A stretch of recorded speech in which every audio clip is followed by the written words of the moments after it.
કરો।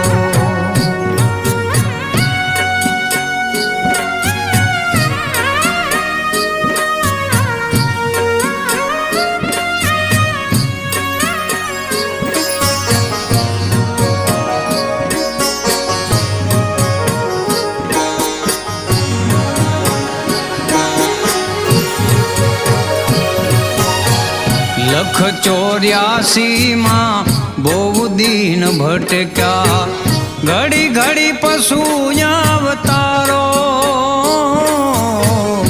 ગુરુજી